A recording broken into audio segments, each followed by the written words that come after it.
The plane had just landed when I felt the rush of blood. I stood up from my seat, and a heavy and immediate bleed soaked my trousers. They were covered in it, right down to the knees, and I was shrouded with embarrassment. Young and humiliated, I was only 22 at the time. I stood in the passport queue for 40 minutes with my coat tied around my waist, contemplating what had happened. When I was finally able to retreat to a toilet, where I threw my trousers in the bin, I cried. I hadn't been sexually active for several months, but the bleed was so heavy the only explanation I could come up with was that I had been unknowingly pregnant with my ex-boyfriend's child and had suffered a miscarriage. In that moment, I was devastated. I was still heartbroken over the relationship, and it felt gut-wrenching to stand there, alone and covered in your own blood, wondering if you had just lost a baby you never even knew you had. I was having to set alarms during the night to change my sanitary wear. Advertisement continue reading below. At no point did the incident make me think about cancer, although it wasn't the first time it had issues with bleeding. Months before, it'd gone to the GP after noticing it'd been bleeding during sex. I was examined and found to have an eroded cervix, which can happen to women with high levels of estrogen over a prolonged length of time. They assumed this was to do with being on the pill, but on reflection it must have been linked to the fibroid the doctors believed they had discovered in my uterus a year earlier. A fibroid is a very common, benign, and usually harmless lump of tissue, and although it was slightly surprising, because usually women over 30 get them, I wasn't concerned about it. I'm generally not much of a worrier, and tend to underplay health issues.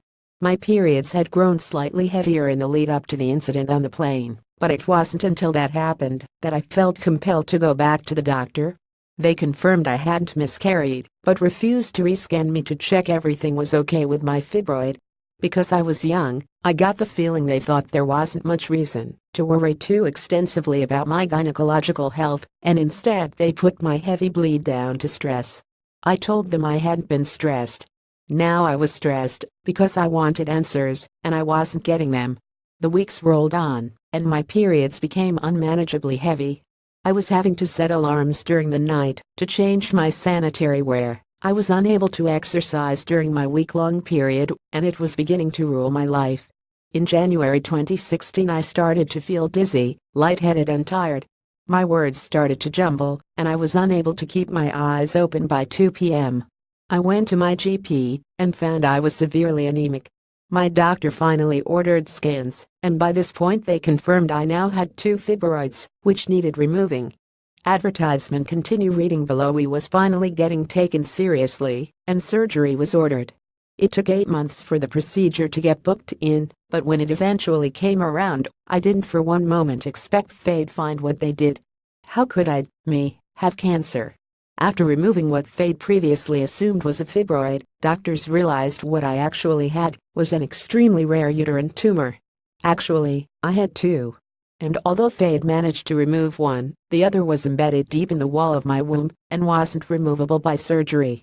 I would need a complete hysterectomy, which would leave me infertile at the age of 24. I couldn't believe I had cancer. Apart from bleeding, I generally was fit and healthy. I ate well and exercised 5 or 6 times a week. I had abs and could hold my body weight like it was nothing. How could I, me, have cancer?